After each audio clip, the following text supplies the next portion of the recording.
안녕하십니까, 김상현입니다. 제가 잘하는 게 한 두세 가지 있는데요. 그 중에 하나가 떨리지만 안 떨리는 척 하는 겁니다. 사실은 떨린다는 거죠. 오랜만에 또 뵙고 또 처음 뵙는 여러분들 진심으로 예수 그리스도 이름으로 축복합니다. 오늘 제가 설명드릴 이야기들은 좀 생소할 수도 있고 다 아는 얘기 같긴 한데 잘 들어주시면 감사하겠습니다. 제가 이제 올해가 2023년이죠. 네. 작년에 제가 커미션 대표직을 사임을 했고 새로운 사역으로 런투기브라는 단체를 만들었습니다. 런투기브는 그 콩글리시로 번역을 하면 배워서 남준다 이렇게 되어 있는데 실제로는 주는 법을 배운다라고 해석을 해야 제대로 배우신 분입니다. 물론 둘 다 맞습니다. 우리가 배워서 남을 줘야죠. 근데 우리가 주는 것을 배워야 됩니다. 주는 법도 배워야 되고 주는 것 자체를 배워야 됩니다. 사람들은 이기적이기 때문에 주는 것은 후천적으로 배워야 됩니다. 훈련이 필요하고 성경에서는 주는 것이 받는 것보다 복되다라고 말씀하고 있는데 실제로는 받는 것이 참 좋지 않습니까? 별로 못 받으셨어요? 저는 좋던데 받는 거 참 좋던데. 네. 그래서 훈련이 필요하고 교육이 필요합니다. 마음을 새롭게 함으로 우리가 줘야 되는데 이 런투기브라는 단체를 이제 만들고 단체의 모토는 주는 삶을 배우는 사람들이라는 모토로 단체를 만들었습니다. 네. 저희가 비전은 청소년과 대학생에 중점을 두고 있습니다. 죄송합니다. 여기 청소년 대학생 아니신 분들 많이 계시지만 저희 단체는 또 제가 하고자 하는 일은 청소년과 대학생에게 중심을 두고자 합니다. 다른 많은 사역들이 있고 다 좋은 사역들입니다. 그런데 그 청소년과 대학생이 제일 중요하냐? 꼭 그렇다고 말씀드릴 수 있습니다. 네, 청소년과 대학생이 저한테는 제일 중요합니다. 참고로 저희 집에도 청소년이 제일 많고요. 대학생은 없습니다만 청소년 대학생을 주 타겟으로 하고 저희가 하고자 하는 일은 영혼들을 전도해서 제자 삼아서 선교를 하게 한다. 거기서 많이 듣던 얘기죠. 예, 바로 그겁니다. 근데 단지 교회라는 이름이나 또는 기독교 단체라는 이름을 앞에다 내세우지 않고 숨어서 아닌 척하면서 떨리지만 안 떨리는 척하고 목사이지만 목사 아닌 척하면서 불신자들을 접근하려는 일을 하는 겁니다. 원래 지금 제가 주로 만나는 친구들이 보육원에 있는 시설이라고 보통 얘기하는데 시설에 있는 친구들, 고등학생들 위주로 제가 만나고 있고요. 또 시설을 나와서 자립을 준비하는 청년들을 이제 주로 만나고 있습니다. 예전에는 보호종료 아동이라고 불렀는데 요새는 자립준비 청년이라고 부릅니다. 좀 보호종료 아동 그러면 어감이 안 좋잖아요. 그 예전에는 고아원, 고아들 이랬는데 요즘은 그냥 보육원 혹은 시설 이렇게 얘기를 많이 합니다. 저도 배웠습니다. 근데 정부에서 또 사회에서 하는 것은 그 친구들의 자립이 목적입니다. 근데 자립이 목적이어서는 안 되죠. 자립하는 이유가 있어야 됩니다. 세상에서는 그 하나님이 주신 부르심도 모르고 비전도 없습니다. 단지 자립하면 그것이 성공이라고 보는데 저는 그렇게 보지 않습니다. 선교하는 사람이 되어야 이것이 하나님의 부르심에 합당한 것이다. 그것이 선교사가 되든 아니면 보내는 사람이 되든 결국에는 우리 청년들이 우리 청소년들이 선교까지 가야 그 안에는 이미 자립은 전제 조건이죠. 그 자립을 목표로 뛰면 안 되고요. 자립을 넘어선 내가 자립해야 되는 이유 그리고 다른 사람을 또한 자립시킬 수 있는 이유가 있어야 됩니다. 그것이 우리 기독교인들에게는 선교입니다. 선교는 선교사만 하는 것은 아닙니다. 사실은 가는 것보다 훨씬 중요한 것이 보내는 것이죠. 근데 내가 자립할 수 없다면 갈 수도 없고 자립할 수 없다면 보낼 수도 없습니다. 그 자립이 목적이 아니라 선교까지를 비전으로 갖고 있는 단체입니다. 실제 상황을 보면 현재 한국에서 연간 2,400명의 보호 종료 아동이 만들어지고 있습니다. 이 보호 종료 아동이라는 것은 그 아까 얘기했듯이 지금 18세가 되면 보호가 끝납니다. 시설에 있는 친구들이 18세가 되면 원칙적으로 나와야 됩니다. 최근에 이제 법이 바뀌어서 1년이 추가됐고요. 또 원하면은 원하는 만큼 또 있게 해준다라고 이제 좀 좋아지고 있습니다. 그리고 보호가 종료되면 정부에서는 5년 동안 이 친구들을 케어합니다. 근데 실제로 케어가 잘 되느냐? 잘 안 되죠. 잘 안 되고 자립 전담 기구들이 올해 만들어졌습니다. 서울에도 있고 경기도 남부, 경기도 북부 각 도마다 자립 지원 전담 기구라는 정부 기관이 만들어졌습니다. 근데 거기에 계신 분들이 아무리 열심히 일을 해도 지금 이 종료 아동이라고 부르는 자립 준비하는 친구들의 한 4분의 1, 5분의 1 정도밖에 컨택을 못 합니다. 연락이 끊어지는 친구들도 많고 또 일단 이렇게 사람들과 소통을 참 어려워해요. 그리고 적극적으로 자기 생활을 개척하겠다, 살아보겠다라는 그런 것들이 굉장히 적습니다. 좀 이따가 뭐 정서 얘기도 드릴 텐데 일단 현황이 그렇습니다. 그래서 지금 현재 정부가 케어해야 한다고 지금 공식적으로 밝히는 것은 5년 동안에 13,000명 정도를 지금 자립을 도와줘야 된다라고 보고 있습니다. 이 자립을 시작하는 친구들이 대학 진학률이 40%입니다. 이건 높은 숫자가 아닙니다. 실제로 보육원에 있는 친구들 만나보면 실업계 다니는 친구가 훨씬 더 많습니다. 그러니까 대학에 대해서 공부도 해보고 좋은 직장을 가져보겠다는 꿈 자체가 별로 없어요. 나는 좋은 대학 가겠다, 인서울 하겠다라는 친구를 제가 한 번도 못 봤습니다. 다 열악합니다. 이런 비전에 대해서 자기도 할 수 있다라는 그런 그 현실에서 많이 무너지고 있고요. 그거를 독려해 줄 수 있는 사람이 참 어렵습니다. 저는 참 감사하게도 부모님을 참 잘 만났습니다. 저는 자부합니다. 정말 좋은 부모님 만나서 자랐고, 제 지난날 돌아보면 어떻게 이렇게 나를 잘 키워주셨지? 그때는 별 생각 없는데 제가 해보니까 어렵더라고요. 근데 참 나는 이런 좋은 환경에서 자랐는데 부모가 없다는 건 도대체 무엇일까? 사실 저는 상상을 못 하겠습니다.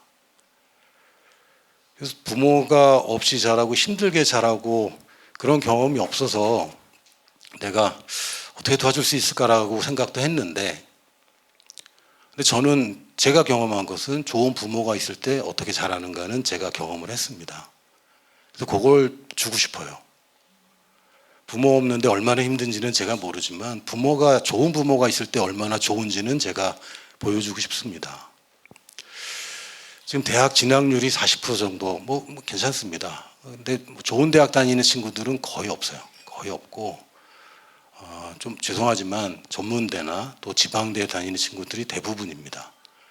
근데 그나마도 이런 뭐 용어가 따로 있는 건 아닌데 5년 동안 대학에서 공부하는 것을 유지하는 확률은 10%가 안 됩니다. 그러니까 대학에 진학을 하더라도 이 친구들이 졸업을 하기까지는 되게 어렵습니다. 쉽지 않아요. 뭐 학교 다니는데 이 친구들이 자기가 보육원 출신이라는 것을 굉장히 어려워합니다. 얘기하고 싶어 하지 않아요. 그러면은 친구들 사귀는데 어렵겠죠. 우리들은 잘 이해가 안 됩니다. 그게 그렇게 큰일인가. 그런데 이 아이들은 자기가 시설 출신이라는 것을 밝히는 것을 굉장히 어려워합니다. 이제 올해 초에 만난 그 여자 청년 하나가 있는데 이 친구랑도 이제 굉장히 가까워졌거든요.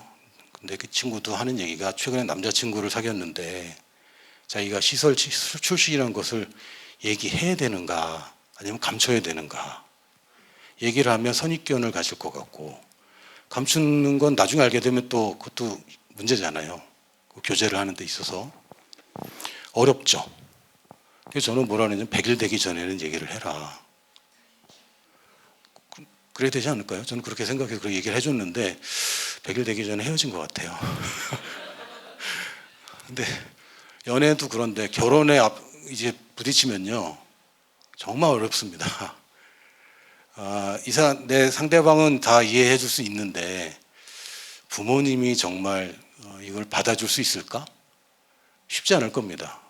우리 막 욕하잖아요. 부모 없이 자랐다고 욕하는데 부모 없이 자란 거는 사실 굉장한 흠결입니다.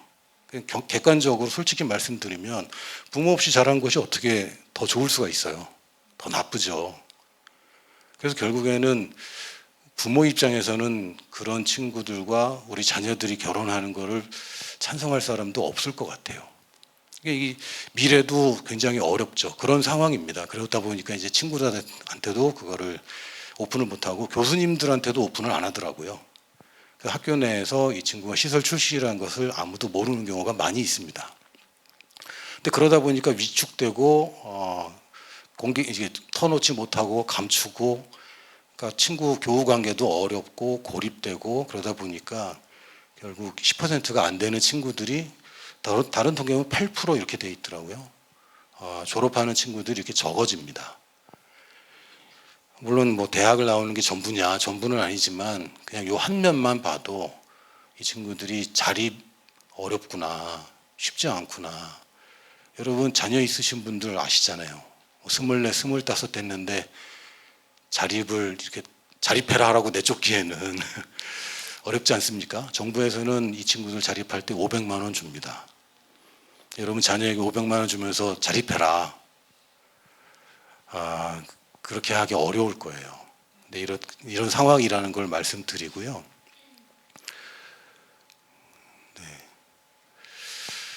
그래서 정부에서는 그나마 요즘 그 이슈가 많이 되었고요. 최근 2, 3년 전부터 이 자립 준비 청년들을 좀 잘 해줘야 되겠다. 저희들 다 동일한 마음 아닙니까? 몰라서 그렇지. 내 앞에 그런 친구 있으면은 뭔가 주고 싶잖아요. 도와주고 싶고 조언해주고 싶고. 그거 당연한 겁니다. 근데 예전에는 우리가 고아하면은 먹고 사는 거, 먹고 입는 거, 이걸 어떻게 도와줄까 이런 시절이 있었고, 지금도 보육원에 그런 물질적인 후원이 많이 있습니다. 그런데 제가 보육원에 가서 이제 거기서 일하시는 분들하고 얘기를 하고 아이들하고 얘기를 해보니까 지금 대한민국 상황은 보육원 시설에 있기만 하면 먹고 사는 것은 지장은 없습니다. 괜찮아요. 또 차라리 이제 시설에 없는 친구들이 더 어려운 경우가 많고요. 시설에만 있으면은 먹고 사는 문제는 없습니다. 그래서 고아들의 자립을 해야 된다라는 생각까지는 하는데, 그럼 우리는 어떻게 도와야 될까 이런 생각을 해야 됩니다. 돈만 준다고 자립이 되느냐? 그렇지 않죠. 뭘 어떻게 도와야 될까? 그런데 그걸 넘어서 고아들을 어떻게 도울까로 가면은 안 됩니다. 고아들이 우리 사회를 어떻게 돕게 할 것인가, 이렇게 가야 됩니다. 그러니까 얘네들이 도움을 받아 어떻게 도와서 얘네들 자립시킬까, 그렇게 하면 안 됩니다. 여러분들 자녀를 양육할 때 어떻게 하면 얘네들 어른 만들어서 내보낼까? 아니잖아요. 결국은 이 친구들도 가정을 이루고 사회의 일원이 되고 사회를 섬길 수 있는 사람으로 만드는 게 우리의 목표 아닙니까? 그래야 재생산이 되고 그래야 올바른 비전입니다. 그냥 가서 끝나는 거, 그거는 우리가 원하는 게 아니죠. 이 사람이 자립할 뿐만 아니라 다른 사람의 자립을 도울 수 있게 하는 것, 거기까지 가야 됩니다. 그렇다면 우리가 주목하는 것은 줄 수 있는 역량을 키워줘야 되겠다. 이게 제가 받은 해답입니다. 그럼 줄 수 있는 것이란 뭘까? 세 가지 측면에서 이 친구들을 좀 도와줘야 됩니다. 정서적인 면에서 많은 어려움이 있습니다. 저도 처음에는 가면은 아이들이 날 좋아하고 그럴 것 같았어요. 싫어하진 않습니다. 제 얼굴을 보세요. 싫어하진 않습니다. 그런데 그렇다고 이렇게 훅 마음을 열지도 않아요. 제 입장에서는 나는 뭘 해주고 싶은데 이 친구들이 마음 여는데 쉽지 않습니다. 좀 오래 걸립니다. 이 친구들 입장에서는 보니까 보육원의 시설에 있는 친구들이 초등학교 저학년일 때는 누가 와도 되게 좋아합니다. 선물도 주고 안아주고 예뻐해주고 그 뭐 선생님들이 참 잘하시지만 또 누군가 와서 사랑을 주니까 더 좋잖아요. 근데 초등학교 고학년만 가도 이제 누가 오면 그냥 시큰둥합니다. 왜냐하면 왔다가 갈 거잖아. 가고 또 온다는 보장도 없잖아요. 가끔 와서 주고 가지만 계속 만날 수 있는 사람이 아니라는 걸 이 아이들이 아는 거죠.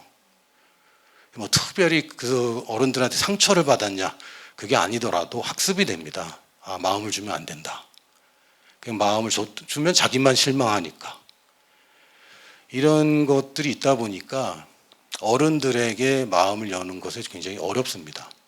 그리고 자기 자신이 아까 말씀드렸지만 그 출신 자체가 위축되니까 대인관계에도 참 어렵고요. 자기들이 뭐가 문제이고 어떤 게 잘못되는지도 잘 파악이 안 돼요. 그러니까 부모라는 그 역할을 경험하지 못했기 때문에 정서적으로 그냥 불안할 뿐만 아니라 정서적으로 어떻게 해결할지를 잘 모르는 것 같습니다. 저도 뭐 고아원 사역이나 보육원을 뭐 평생 한 건 아니지만 일단 제가 짧게 받은 그런 인상과 그 느낌들은 이 친구들이 오래 걸릴 것이다. 그리고 정서적으로 괜찮은 것 같이 보입니다. 이 친구들 특징 중에 하나가 그 후원자들에게 굉장히 예의를 갖춰야 된다고 교육을 잘 받습니다. 선생님들에게 그걸 많이 받아요. 그런 교육을. 그래서 가면은 같이 밥 먹으러 가면요. 제가 앉으려면 의자 빼주고요. 숟가락 다 놔주고 제가 숟가락 들기 전에 숟가락을 안 들어요. 우리 애들도 안 그러는데 애들 그런 게 돼 있는 거죠. 근데 저는 그럴 때 너무 속상했어요. 원래 누가 사주면 애들은 먼저 먹어야 정상인 것 같아요. 죄송합니다. 제가 제 아이들 버릇없이 키워서 그런지 몰라도 아빠 먼저 먹을게 하고 먹는 건 저 좋거든요. 그리고 아빠가 숟가락 놔주는 게 얼마나 좋습니까? 아직 어린데. 근데 이제 고등학교 1학년 정도 된 애들이 그런 걸 너무 잘하는 거죠. 근데 그렇다고 이 아이들이 건강하냐? 그런 것 같지는 않습니다. 그래서 정서적으로 다른 사람을 품을 수 있는 역량을 줘야 되겠다. 이 친구들의 특징 중에 하나가 받는 것에 굉장히 익숙합니다. 근데 누군가한테 줘야 되는 그런 경험을 해본 적이 없어요. 누구한테 주는 경험이 없고 그 자리에 살아본 적이 없어요. 그래서 우리 같으면은 그래도 뭐 보육원에 시설에 있는 어린애들도 돌봐주고 막 이러면 그럴 것 같지만 아이들이 짜증냅니다. 동생들을 굉장히 싫어해요. 그리고 형들한테 맞고 그러고 형들도 싫어하고. 좀 보육원마다 좀 색깔이 다른데 그런 경우도 꽤 있더라고요. 그래서 이 정서적으로 남에게 줄 수 있는 이런 풍족한 것을 우리가 역량을 키워줘야 되겠다. 두 번째는 경제적인 역량을 키워줘야 됩니다. 이 자립을 시작하면 정부에서 500만 원을 자립 준비금으로 주고 그 지자체마다 조금씩 다릅니다. 그래서 뭐 어떤 데는 뭐 1,000만 원 주는 데도 이제 생기고 있고 뭐 조례로는 그렇게 만들었는데 실제로 아직 지금은 안 되는 경우도 많이 있고요.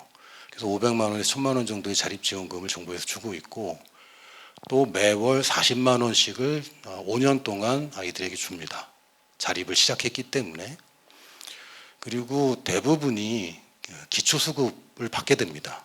재산도 없고 부모가 없기 때문에 이제 최저생계비 기초수급을 매달 한 40만 원 정도 받습니다. 그리고 LH에서 이 친구들이 거주할 수 있도록 굉장히 저렴하게 임대주택을 이렇게 소개하기도 합니다. 근데 이것도 이 친구가 살고 싶은 데 가서 살 수 있는 게 아니고 정부에서 임대주택으로 나온 곳으로 이제 가서 살아야 되기 때문에 약간 효용성은 떨어지지만 그래도 뭐 먹고 살 정도는 되는 것 같습니다. 그래서 이래저래 하면은 한 80만 원에서 100만 원 정도의 생활비를 받고 살아요. 주거비 빼고도. 그러니까 뭐 그 정도면은 한 사람이 그냥 사는 생존 자체는 큰 무리는 없습니다. 그런데 5년 후에는 어떻게 할 것이냐. 그 자립지원금도 끊기면 그 다음부터는 사실은 대책이 없는 거죠. 그리고 취업을 하더라도 보증금을 마련해 놓지 않으면 굉장히 월세를 세게 내야 됩니다. 그러면 이제 정말 힘든 거죠. 그래서 경제적인 것이 그냥 후원해주고 돈을 주고 그런 경제적인 역량이 아니라 저축을 하고 좋은 곳에 취업할 수 있도록 하고 취업한 돈을 어떻게 또 잘 불릴 것인가. 그래서 어떻게 하든 정부의 지원 없이 자립할 것인가. 그래서 누군가를 도울 수 있는 경제적인 역량을 가질 것인가. 그거를 저희들이 이제 갖추도록 도와줘야 된다고 믿습니다. 그래서 정부에서 계속 받기만 해서는 이 아이들은 25, 30, 35이 되어도 사회에 도움이 될 수가 없어요. 그래서 언젠가는 정말 자기가 스스로 자립을 하는데 남을 도울 수 있을 정도로까지의 경제력을 가져야 되겠다. 그리고 세 번째는 영향력입니다. 이 친구들이 다른 사람을 도와주고 다른 사람 앞에서 리더가 되고 자기가 사회를 변화시키고 이런 꿈이 없더라고요. 그나마 괜찮은 애들이 난 이렇게 해서 취업해서 이렇게 돈을 벌 거야. 이런 친구까지는 제가 한두 명 만나봤는데 다른 친구들은 대부분 남을 도와주겠다. 내가 사회에 보탬이 되겠다. 나와 같은 그 보육원 친구들을 도와주겠다라는 친구들은 굉장히 드뭅니다. 저는 선교사로도 살아봤고 선교단체 대표로도 해봤는데 진짜 선교는 언제 완성되냐면 내부에서 리더가 생길 때입니다. 내부에서 리더가 생기기 전까지는 그 그룹은 계속 누군가를 필요로 합니다. 그게 안 되면 선교가 완성되질 않아요. 근데 리더는 뭡니까? 남을 도와주고 섬기는 사람입니다. 그래서 제 꿈은 보육원, 시설 출신의 이 친구들이 시설 출신의 친구들을 도울 수 있는 리더로 크는 것. 그러면 저희들이 이제 좀 마음을 놓아도 될 것 같습니다. 그런데 그 전까지는 저희가 좀 집중적으로 시설에 있는 친구들에게 좀 집중을 하려고 합니다. 제가 지금까지 해왔던 일은 BTS를 조직을 했습니다. BTX는 Book to Succeed, 성공을 위한 독서 모임입니다. BTS 그러니까 싫어하더라고요. 중앙대에서 남학생들하고 했는데 싫어했습니다. 그래서 BTS로 만들어놨지만 BTS로 부른 적은 없습니다. 제가 중앙대에서 저 뒤에 있는 동수 형제랑 같이 중앙대 대학생들을 데리고 북 멘토링을 했고요. 제가 알고 있는 그래도 대학생들이 좀 모델로 삼을 만한 그 비즈니스 하는 분들이나 또는 뭐 임원들 이런 분들 섭외를 해서 그분들이 추천하는 책을 읽게 하고 그리고 그분들과 만나서 그 책에 관해서 이야기를 하는 그런 모임을 만들었습니다. 근데 뭐 엄청나게 많은 사람이 온 건 아닌데 굉장히 재밌었어요. 그리고 아이들이 굉장히 좋아했고 그때 만난 친구들 지금도 연락하고 있습니다. 지난번에도 취업했다고 와서 밥 사주고. 그래서 이런 독서도 뭐도 어쨌든 저 혼자 하는 게 아니라 다른 사람을 멘토로 삼아서 멘토링을 하는 것. 요걸 제가 해봤고요. 또 청소년 합숙을 좀 해봤습니다. 제가 컨미션의 대표로 있을 때 저희의 그 합숙할 수 있는 공간이 있기 때문에 청소년들을 초청을 해서 겨울방학 때 한 달 동안 여기서 합숙을 하는데 무료로 합숙을 한다. 자습하고 먹을 거는 너희들이 알아서 요리해 먹고 내가 저녁 때는 성경 공부를 한다. 그랬더니 부모님들이 좋아하시더라고요. 방학 때 애들을 한 달을 맡아주니까 굉장히 좋아하셨습니다. 그래서 와서 아침에 같이 큐티하고 아침 간단하게 먹고 오전에 자습하고 점심 만들어 먹고 그리고 오후에도 점심은 사 먹었나? 사 먹기도 하고 오후에 자습하거나 체육하거나 어디 탐방하기도 하고 그리고 저녁 때는 저녁 같이 해 먹고 저녁 때는 제가 창세기부터 한 달 동안 그 성경 전체에 흐르는 선교에 대해서 집중적으로 강의를 했습니다. 근데 그 시간이 제일 좋았대요. 할렐루야. 그래서 그런 일들도 했었고요. 그리고 그 친구들과 함께 비전 트립도 연계해서 같이 다녀봤습니다. 그리고 대학생들을 꼭 저희 교회뿐만 아니라 다른 대학생들을 초청해서 불신자들을 포함한 대학생 그룹을 조직을 해서 이 친구들과 인도네시아의 교육 봉사를 해봤습니다. 그래서 단지 그냥 봉사가 아니라 정말 현장에서 원하는 거, 그리고 현장에서 실제 도움이 될 만한 거, 이런 것들을 저희가 준비를 해서 해봤고요. 저도 이제 선교사로 살아봤기 때문에 그 단기팀들 와서 하는 거 제가 잘 알거든요. 그리고 레파토리가 있습니다. 요즘은 좀 바뀌긴 했는데 옛날에는 태권도 했었고요. 곰 3마리 했었고, 그리고 사물놀이 했고, 벽화 그려줬습니다. 근데 그러고 하고 가면 아이들에게 정말 도움이 되는가, 그건 잘 모르겠어요. 죄송합니다. 저는 그렇게 생각했습니다. 그래서 아예 아이들에게 일주일 동안에 우리 청년들이 제일 잘하는 게 무엇일까? 주입식 교육 제일 잘합니다. 전문가들이에요. 그리고 선행학습 전문가들이죠. 그래서 인도네시아에서 주입식 교육과 선행학습을 해주고 오자. 그래서 인도네시아의 영어 교재를 입수해서 그 전부터 대학생들한테 얘네들 교과서로 수업을 진행할 수 있도록 교과를 짜라. 그래서 목적은 얘네들이 중간고사 점수를 올려주는 것이다. 영어를 포기한 애들이 영어를 포기하지 않게 해주는 것이다. 한국에서도 영어, 수학 포기하면 힘듭니다. 미래가 없어요. 근데 그거를 포기하지 않게 해주는 거죠. 그래서 해봤더니 조금 뭐 밤마다 좀 편차가 있긴 한데 40점 맞는 애가 80점을 맞았어요. 그럼 얘는 영어에 대해서 자신감이 좀 생기겠죠. 물론 그게 전부는 아니지만 이렇게 정말 현지에서 도움이 될 만한 것들을 연구를 해서 대학생들이 직접 하게 하고, 제가 별로 관여하지 않습니다. 그냥 던져만 주고 계속 체크만 해주는 거죠. 그럼 우리 대학생들이 굉장히 잘합니다. 수준이 높아요. 그래서 한국에서 대학 다닌다라고 하면 정말 현장에서 정말 많은 것을 줄 수가 있습니다. 그래서 한 친구가 이렇게 얘기했는데 자기는 기술대학을 다니기 때문에 영어는 정말 자신없고 자기가 영어를 누굴 가르쳐 본 적이 평생 없대요. 근데 자기가 하니까 되더라고. 그래서 이 친구들 나름대로 큰 은혜를 받고, 또 인도네시아에 있는 아이들은 한국에서 오면 거의 연예인 대접해 주거든요. 그 형, 오빠, 누나, 언니가 와서 사랑해 주고 그렇게 하니까 너무 좋아하고, 그러면서 아이들의 반응은 나도 커서 저렇게 누군가를 도와줘야 되겠다. 이런 것들을 제가 계속 해왔습니다. 선교 단체와 상관없이 해오던 일이고요.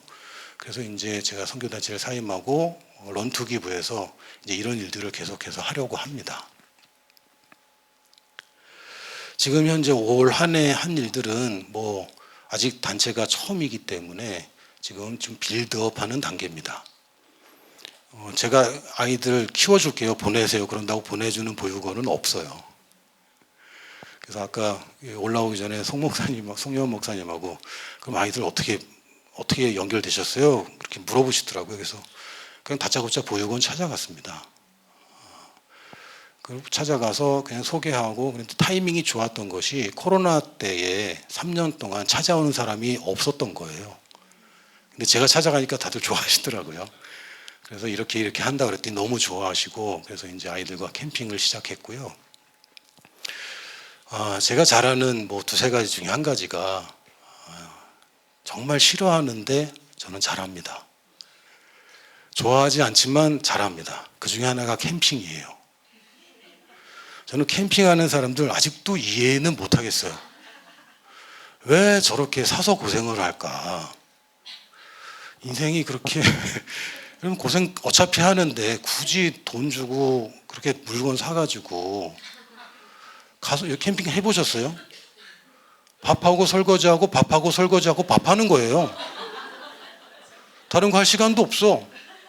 그럼 뭐 해먹고 치우고 이걸 도대체 왜 할까? 저게 쉼이 되나? 일만 많은데. 근데 아이들이 캠핑을 원합니다. 부모가 없기 때문에 경험하지 못하는 게 뭘까라고 생각할 때 캠핑은 애들이 못 해봤을 것 같다라고 보육원 가서 얘기를 했더니 원장님이 자기는 캠핑 정말 애들한테 해주고 싶다. 그래서 이제 아이들 캠핑을 시작했고요. 참 감사하게 교회에 캠핑 장비들이 많이 있고 또 정효덕 전도사님이 또 캠핑을 많이 해봤기 때문에 도움을 많이 받았습니다. 처음에 아무것도 모르는 채 그냥 캠핑을 했는데 애들이 좋아해요. 그리고 확실히 불을 피워 놓으면 아이들이 그래도 얘기를 하기 시작합니다. 그래서 그냥 만나면은 밍숭맹숭할 텐데 아무것도 아닌데 그냥 불 펴놓고 밤에 뭐 이러고 있다는 것 자체가 아이들한테 참 정서적으로도 좋은 것 같고 그냥 수런수런 얘기하고 처음에는 참 어려워했는데 이제 하다 보니까 자기는 보육원 온 지 얼마 안 됐고 할머니랑 살다가 최근에 왔고 뭐 이런 얘기하는 친구들도 생기고 마음을 조금씩 여는 거죠. 그래서 캠핑을 했는데 겨울에 하느라고 쉽지는 않더라고요. 쉽지는 않은데 저는 잘합니다. 제가 싫어하지만 잘합니다. 저는 아웃사이더입니다. 아싸라고 아시죠? 저는 아싸입니다. 저는 이렇게 사람 만나고 그러면은 막 기가 빨려요. 아닌 척 잘합니다. 그래서 아닌 척 하고 있고요. 즐겁게 하고 있습니다. 또 문화활동은 뭐 아이들 그렇게 만날 건덕지가 별로 없더라고요. 그래서 올 초에 설날에 다짜고짜 그냥 공문 만들어서요. 기관들에 좀 보냈습니다. 설날에 영화 보자 이렇게 해서. 그랬는데 기관에서 홍보를 안 해주더라고요. 홍보를 안 해줬는데 딱 한 선생님이 해줬어요. 자기가 관리하는. 그래서 그 친구들 중에 이제 나온 친구들이 있어서 그 친구들과 영화를 봤고 8명인지 9명인지 결국은 이렇게 만나서 영화를 봤고요. 그 중에 3명하고는 계속 만나고 있습니다. 이 친구들도 저를 좋아하고 저는 무조건 좋아하니까 잘 만나고 있습니다. 그때 영화 보고 이제 한 거고 또 제가 아는 분이 광고 쪽에 계시는데 공연 광고를 하면 돈을 안 주고 표를 준대요. 돈도 주는데 표를 좀 많이 준다고 공짜표가 많이 생기는 거죠. 무조건 날 달라. 그래서 뮤지컬도 여러 번 봤고 아이들이 굉장히 좋아했습니다. 이런 것들을 하면서 점점 더 많은 아이들을 만나고 이 친구들하고 영화 같이 보고 시작한 친구들하고 정말 아무 이유 없이 만나는 것은 최근입니다. 그러니까 한 10개월 정도 걸린 것 같아요. 10개월 정도. 그래야 이 친구들도 안심을 하는 거죠. 이분이 한 번 끝내는 게 아니구나. 이분이 지속적으로 관심을 가져주는구나. 그래서 이제부터는 좀 그런 얘기도 되고 조언도 할 수 있게 됐습니다. 그래서 아이들한테 지금 대학교 4학년들인데 지금까지는 제가 돈 얘기도 못했고 또 내년이면은 1년 남았다 어떻게 하냐 이런 얘기도 못했거든요. 근데 지난주에 이제 만나서 처음으로 주일날 저녁 때 만나서 처음으로 너 내년에 끝나는데 어떻게 할래? 그래서 적금을 다 들어라. 그래서 제가 금리까지 다 알아봐갖고 이렇게 들어라라고 소개를 해주는데 다 좋아해요. 그러니까 이제 그런 잔소리를 좀 해도 될 사이가 된 것 같습니다. 근데 이게 바로바로 되면 참 좋겠는데 시간은 좀 걸리지만 가치 있는 일이라고 생각합니다. 그렇게 해왔고요. 또 앞으로 이제 내년부터 할 일 중에 하나가 해외 비전 트립을 계획하고 있습니다. 해외 나갈 경험이 없어요. 거의 없어요. 왜냐하면 돈이 많이 들거든요. 그리고 누군가가 팀을 조직해서 해줘야 되는 건데 이게 쉽지 않습니다. 그러다 보니까 지금 저희 청소년들, 저희 자녀들은 때마다 비전 트립 가고 또 비전 트립 아니더라도 부모님이랑 해외도 갈 수 있는데 이 친구들은 그게 참 어렵잖아요. 그래서 일단은 비전 트립을 지금 2군데만 지금 확정이 돼 있기 때문에 2군데는 제가 다 얘기를 했고 아주 열심히 도와주겠다라고 이제 확정을 한 곳이고요. 그리고 제 경력이 있어서 그 선교사님들하고 제가 친합니다. 그래서 선교사님들 중에 뭐 제가 간다는데 싫어할 분들은 없어요. 그래서 지금 뭐 네팔이라든지 베트남이라든지 지금 오라는 데가 많은데 공식적으로 지금 픽스한 곳은 인도네시아 봉사활동을 계속 해왔고 호주 커미션하고 MOU를 맺었습니다. 그래서 우리가 아이들 데려가면 호주에서 잘 케어해주고 앞으로 호주로 진학이나 또는 워킹 홀리데이 같은 경우도 가는 거 좋은데 그 워킹 홀리데이에 갔다가 타락하는 애들이 그렇게 많아요.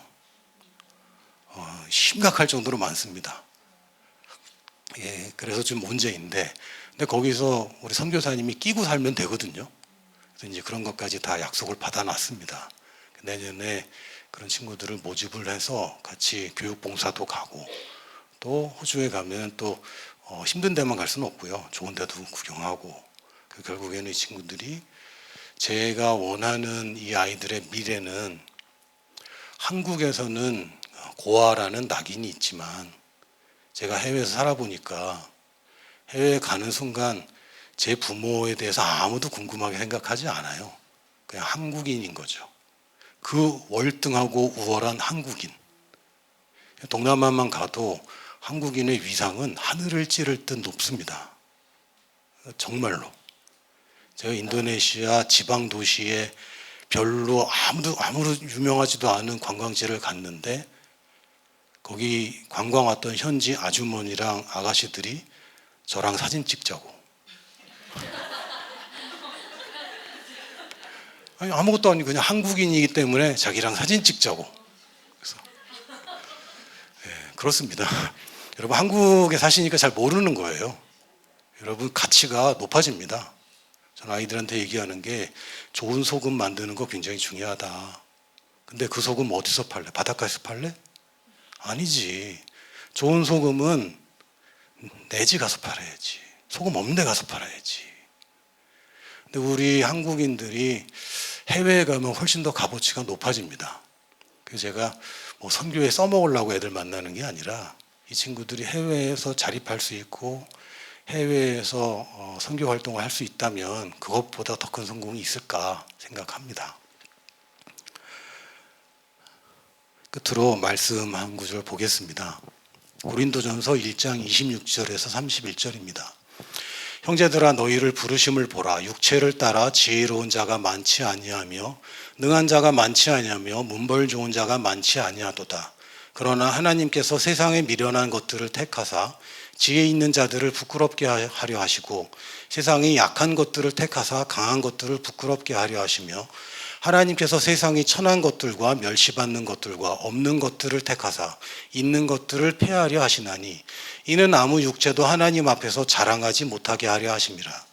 너희는 하나님으로부터 나서 그리스도 예수 안에 있고 예수는 하나님으로부터 나와서 우리에게 지혜와 의로움과 거룩함과 구원함이 되셨으니 기록된 바 자랑하는 자는 주 안에서 자랑하라 함과 같게 하려 함이라. 아멘.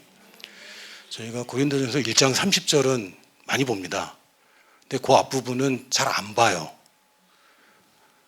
좀 마음에 들지 않아요.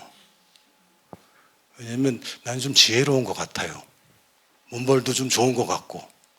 그러면 이제 이 성경 읽을 때 은혜를 못 받습니다. 그래서 하나님께서 뭐라고 하셨냐면 하나님께 영광을 돌리기 위해서 하나님을 드러내기 위해서 약한 자들을 택하신다 라고 성경에 써 있습니다. 이건 제 얘기가 아니라 성경에 써 있습니다. 우리가 착각하는 것 중에 하나가 성공해서 하나님께 영광 돌린다고 합니다. 뭐 기도할 때 뭐 이렇게 해서 하나님께 영광 돌리게 해주세요. 이렇게 해서 하나님께 영광 돌리게 해주세요. 다 하셨잖아요. 안 하셨어요? 지금은 안 하더라도 해본 적 있잖아요. 저도 많이 했습니다. 그런데요. 약한 사람은 강해지면 하나님께 영광이 돌려집니다. 말도 안 되는데 되면 그건 되는 거예요. 근데 가끔 제가 간증 들어보면 하나님 이렇게 해주셔서 자기가 이렇게 좋은 대학을 갔고 이렇게 좋은 데 취업하고 가만 보면 쟤는 될 만한 애인데 이런 생각 안 해보셨어요? 왠지 아세요? 제 같은 애들은요 하나님 안 믿어도 거기 가 있어요. 하나님 없이 잘 되는 애들 다 있단 말이죠. 근데 얘가 잘 된다고 왜 하나님 영광 받으세요? 그게 아니죠. 여러분 약한 사람은 낮은 사람은 높아지면 하나님이 영광 받으십니다. 이미 높은 사람은 강한 사람은 낮아질 때 영광 받으십니다. 이게 하나님 주신 게 맞냐? 그럼 내려놓을 수 있어야죠. 내려놓기 전까지는 하나님 영광 못 받으십니다. 다윗의 인생만 봐도 8번째 아들입니다. 8번째 아들. 기왕이면 7번째 해주면 좋았을 텐데 8번째 아들. 선지자가 왔는데 부르지도 않아. 물론 우리는 나중을 아니까 그래도 얘가 잠재력이 있었다 아는 거지만 그 당시에는 부모도 안 본 거 아닙니까? 부모도 그 잠재력을 알아주지 않고 사무엘도 처음에 큰아들 보더니 왕할 만하다. 둘째 보더니 얘도 왕할 만하다. 그러지 않았습니까? 근데 다윗은 부름받지도 못했어요.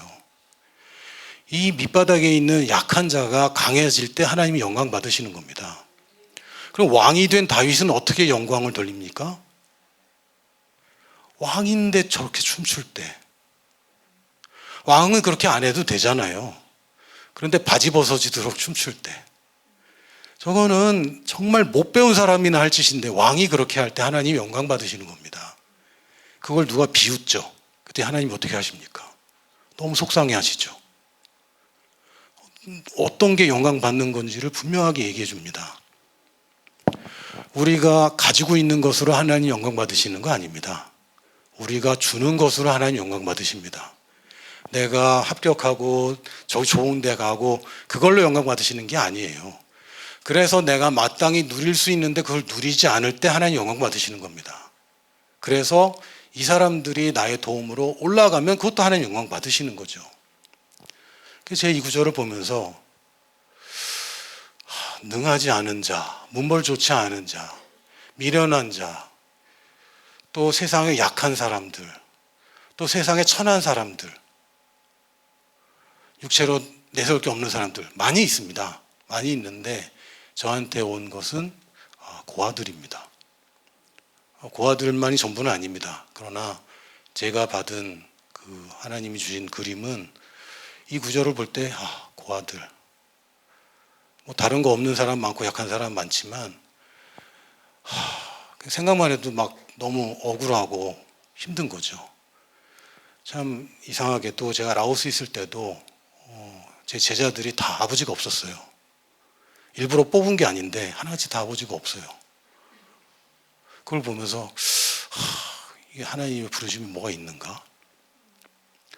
또 제 친구 선교사님들이 다 하나같이 다 입양을 했어요. 너무너무 부럽고 멋있어서 저도 입양을 할 뻔했습니다. 근데 넷째가 생겨서 포기를 했는데 고아에 대한 마음이 계속 있었던 거죠. 그리고 여러분도 고아에 대한 마음 없는 분들 안 계세요. 제가 이렇게 얘기하면 고아라는 이 부류는 그냥 일단 무조건 도와주고 싶은 마음이 넘칩니다. 할렐루야. 안 그러세요? 부담 가지세요? 그렇지 않아요. 여러분 아주 불쌍한 사람들 보면 부담도 갈 수 있거든요. 아픈 사람 보면 부담 갈 수 있습니다. 근데 고아들은 안 그래요. 희한하게 고아들은 부담 간다기보다 뭐라도 좀 주고 싶다. 근데 이게 주는 게 신뢰가 될까 봐, 주는 게 어떤 게 될까 봐 주는 법을 몰라서 못 줄 뿐이죠. 그래서 저는 앞으로 물론 제가 고아들만 사역할 건 아닙니다.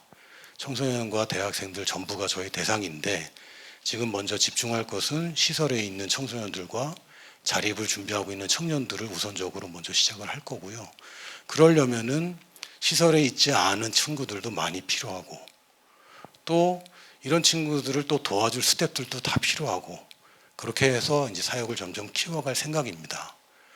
꼭 여러분이 뭐 몸으로 또 힘으로 또 저랑 같이 하실 수는 없을지라도 이런 마음은 다 있으시지 않습니까? 이런 기도해 주시고 동참해 주시고 이 땅에 있는 고아들이 정말 하나님의 말씀대로 고린도전서의 말씀대로 하나님의 영광을 드러내서 그 드러난 영광을 보고 또 다른 약한 자들이 강해질 수 있도록 여러분의 마음을 함께 모아주시면 감사하겠습니다. 아멘. 제가 잠깐 기도할게요. 하나님 감사합니다. 우리가 하나님의 주신 복을 이미 받았습니다. 우리는 아브라함의 후손이고 아브라함의 자녀이므로 약속대로 그 유산도 이미 받았습니다. 하나님이 우리에게 풍족하게 하심으로 우리는 넉넉하게 줄 수 있습니다. 모든 일에 항상 우리에게 복이 넘침으로 우리는 또한 모든 착한 일을 넘치게 할 수 있습니다. 하나님 이 땅에 있는 약한 자들 그리고 선교지에 있는 약한 자들 하나님 우리에게 보여주시고 또 우리가 그들을 어떻게 도와야 될지 알려주세요. 주님 저희들이 배우고 주는 일에 기꺼이 저희들이 동참하겠습니다. 저희를 주고 심는 일에 저희들이 힘쓰겠습니다. 먹을 양식뿐만 아니라 심을 씨앗까지 주시는 주님을 찬양합니다. 감사드리며 예수님 이름으로 기도합니다. 아멘.